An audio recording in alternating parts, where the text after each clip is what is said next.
Friends, welcome back to channel. இன்றைக்கி என்னென்னு பார்த்தீங்கன்னா, இது கார்த்திகை மாதங்கிறதுனால ஐயப்ப சாமிக்கு தான் ஸ்பெஷல். அப்படி பார்த்தீங்கன்னா, இன்றைக்கி எங்கள் கோவிலில் சின்னதாக ஐயப்பன் சாமிக்கு விளக்கு தட்டு எடுப்பாங்க. அதுக்கு தான் எல்லாமே ரெடி பண்ணிருக்காங்க. ஒரு சின்ன தேர் வச்சு நாங்கள் முன்னாடி விளக்கு தட்டு எடுத்துகிட்டு இன்னொரு கோயிலுக்கு கொண்டு போய் வைப்போம். அதுக்கு தான் அலங்காரம் எல்லாம் ரெடி பண்ணிகிட்ருக்காங்க. அண்ட் பார்த்தீங்கன்னா தட்டெல்லாம் ரெடி ஆகிடுச்சு. நாங்கள் இப்போ எடுத்துகிட்டு என்னால் தட்டு எடுத்துகிட்டு போகும்போது வீடியோ எடுக்க முடியல. ஏன்னா கையில் தட்டு பிடிச்சிருந்தா அந்த மொபைல் எடுக்க முடியல. நான் வேறு இடத்துல வச்சுட்டு என்னால் யூஸ் பண்ண முடியல.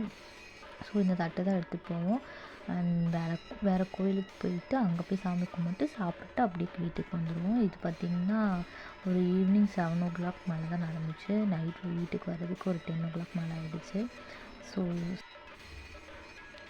அப்புறம் உங்களுக்கு இந்த கார்த்திகை மாதத்தில் நீங்கள் இந்த மாதிரி ஏதாவது பண்ணியிருந்தால் ஷேர் பண்ணுங்கள். நான் இப்போ கண்டிப்பாக பார்க்குறேன். உங்களுக்கெல்லாம் யாருக்கெல்லாம் ஐயப்ப சாமி ரொம்ப பிடிக்குன்னு கமெண்ட்டில் சொல்லுங்கள். நாங்கள் பார்த்திங்கன்னா வருஷம் மாலை போடுவோம். அதனால் கார்த்திகை மாதம் ஃபுல்லாகவே நான்வெஜ் சாப்பிட மாட்டோம். புரட்டாசி மாதம் எப்படி சாப்பிட மாட்டாங்களோ அதே மாதிரி சாப்பிட மாட்டோம். நீங்களும் இந்த மாதிரி இருக்கீங்கன்னா சொல்லுங்கள். அண்ட் இது பார்த்திங்கன்னா அலங்காரம் ஃபினிஷ் ஆகிடுச்சு. அண்ட் உங்களுக்கு பிடிக்கும்னு நம்புகிறேன். தேங்க்ஸ் ஃபார் வாட்சிங். ப்ளீஸ் சப்ஸ்கிரைப் பண்ணிட்டு பாருங்கள். பாய்.